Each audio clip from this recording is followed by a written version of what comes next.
రిషికి ఎలాంటి అబ్బాయి కావాలి అంటే ఏ అమ్మాయినా లాస్ట్కి ఫైనల్ పెళ్ళి అయితే చేసుకోవాలి కాబట్టి ఫస్ట్ థింగ్ నాకు పెళ్లి పైన ఏం ఇంట్రెస్ట్ లేదు, నేను చేసుకోవద్దు అని ముందు నుంచే ఫిక్స్ అయినా. అట్లానే వాళ్ళే ఫస్ట్ చేసేసుకుంటారని ఇది ఎందుకు ఆన్సర్ ఇస్తా అంటే నాది జాయింట్ ఫ్యామిలీ. ఓకే, నెగిటివ్స్ చూసినా పాజిటివ్స్ చూసినా నేను ఫ్యామిలీలో. సో నాకు ఒకటి ఉంటుండే, ఈ ఏజ్ వరకు కూడా నేను ఫ్యామిలీ మధ్యలోనే ఉండడం జరిగింది, ప్రతి ఒక్కటి నాకు తెలుసు. సో ఇక్కడ నుంచి వేరే ఫ్యామిలీకి వెళ్ళి అక్కడ ఇష్యూస్ అది ఇది అంతా నేను బేర్ చేయలేనేమో అనిపిస్తుంది నాకు అప్పుడప్పుడు. బట్ తప్పదు కదా, తప్పదు. అండ్ ఇంకొకటి ఏంటంటే ఇప్పుడున్న జనరేషన్లో పెళ్ళి అన్నది ఒక సైడ్కి జరిపేసి ఫోకస్ కెరియర్ పైన చేస్తే చాలా బాగుంటుంది, గర్ల్స్ అయినా బాయ్స్ అయినా. చిన్న చిన్న వాళ్ళు పెళ్ళి ఒకటి అంటారు కదా ఏమని, లైక్ తొందర మ్యారేజ్ చేసుకున్న వాళ్ళు చనిపోయినట్టు చాలా ఉంది, కానీ లేట్గా పెళ్లి చేసుకొని చనిపోయిన అది ఎక్కడ లేదు. ఓకే, ఇప్పుడు ఇది చెప్పండి, రేపు నుంచి పెళ్ళిళ్ళు ఆగిపోతాయి. సో అసలు పెళ్లి చేసుకోండి, కానీ ఫస్ట్ కెరియర్ ఇండిపెండెంట్ ఉండండి. మీకు just money talks, that's it. ఇంత సింపుల్ ఒకటే చెప్తాను నేను. ఓకే, నువ్వు సఫిషియంట్ అమౌంట్ సంపాదించేసినా కూడా ఎట్ ద ఎండ్ ఒక 30 ఇయర్స్కైనా 32 ఇయర్స్కైనా రిషి పెళ్లి చేసుకోవాలి.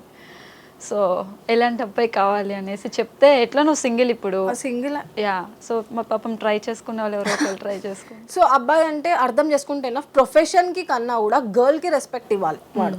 ఇప్పుడున్న జనరేషన్లో మనం చూస్తున్నాం డైలీ హండ్రెడ్స్ ఆఫ్ మెసేజెస్ వస్తాయి, లైక్ మన వాట్సాప్ ఓపెన్ చేస్తే తనకి ఇట్లా అయింది, వాడు ఇట్లా చేసినాడు, అది ఇది అని చెప్పి. సో మెయిన్ థింగ్ నువ్వు ఇండిపెండెంట్గా ఉండు, బాయ్స్ కాదు వాళ్ళ ఫాదర్స్ దిగొస్తారు, మనీ టాక్స్ అని చెప్పినా కదా మెయిన్ అదే. కానీ మీరు అడుగుతుంది ఏంది బాయ్ ఎట్లా కదా, సో అదే అర్థం చేసుకోవాలి, రెస్పెక్ట్ ఇస్తే ఎనఫ్. ఇంకంతకు మించి నేను వాడి దగ్గర నుంచి 1 రూపీ కూడా ఎక్స్పెక్ట్ చెయ్యలేను. ఆల్రెడీ ఇండిపెండెంట్, ఇంకేం ఎక్స్పెక్ట్ చేస్తావు. సో అర్థం చేసుకుని రెస్పెక్ట్ ఇస్తే ఇంకా అంతకు మించి నేను నాకు అవసరమే లేదు, ఏం రెస్పెక్ట్ అంతే. ప్రొఫెషన్కి సపోర్ట్ ఉండాలి, మెయిన్ అదే. చాలా మంది ఇట్లా అవుతుంది. సో నేను విన్నది ఏంటి అంటే నార్మల్ నీ కామెంట్స్లో కానీ నేను ఫాలో అవుతూ ఉంటాను కంటెంట్ అనేది. సో కొన్ని కామెంట్స్కి నేను క్వశ్చన్ చేస్తాను, లైక్ నేను ఇలా చేయడం వల్ల ఇంట్లో వాళ్ళు పంపించేశారు అని చెప్పి ఒక కామెంట్ వచ్చింది.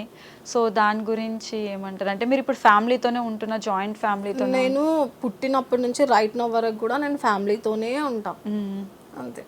మీరు ఎంతమంది నార్మల్గా? ఇద్దరు, నేను తమ్ముడు ఇద్దరమే, mummy daddy and joint family. అంటే సిస్టర్ అన్నారు కదా, సో అందుకు తను నా రీల్స్ లో కనిపించే సిస్టర్, తను నా పిన్ని వాళ్ళ కూతురు. Okay okay.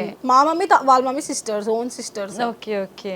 సో మీరు అందరు కలిసి అందరు కలిసే రైట్ నా వరకు కూడా ఫ్యామిలీ లేకపోతే నేను అవుట్, నేను వేస్ట్, ఇంకా నేను జీరో. సో పక్కా తెలంగాణ, పక్కా ఓల్డ్ సిటీ అమ్మాయి. రిషికి ఇంతకు ముందు ఏమైనా ప్రీవియస్ రిలేషన్ అంటే మైట్ బి ఇంట్లో వాళ్ళకి తెలుసా దీని గురించి? తెలుసు. అయితే ఓకే, యూ క్యాన్. సో తెలుసు, కానీ ఎక్కడ నేను ఇప్పటివరకు ఏం మాట్లాడలేదు. సో ఇప్పుడు ఎందుకు మాట్లాడుతున్నా అంటే నార్మల్ ఇప్పుడు తెలియాలి, ఇప్పుడు 40% అన్న నెగిటివ్ వెళ్ళిపోయింది, 60% పాజిటివ్ వచ్చింది, కాబట్టి వాళ్ళ కోసమైనా చెప్పాలి ఏంది అని చెప్పి. సో రిలేషన్ ఉండే,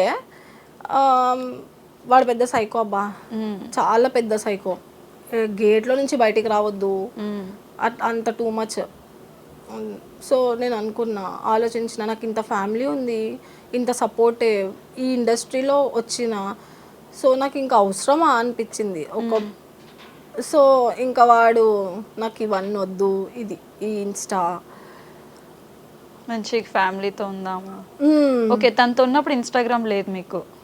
ఇప్పుడు రీసెంట్గా వచ్చింది, ఇప్పటి నుంచి కొంచెం లైక్ ఐ మీన్ గట్టిగా వాడి ఫీల్ ఏంటంటే ఎక్కడ వెళ్ళిపోతుంది మీ పైకి, నేను ఎక్కడ ఆపొద్దు, అట్లా ఉంది వాడికి.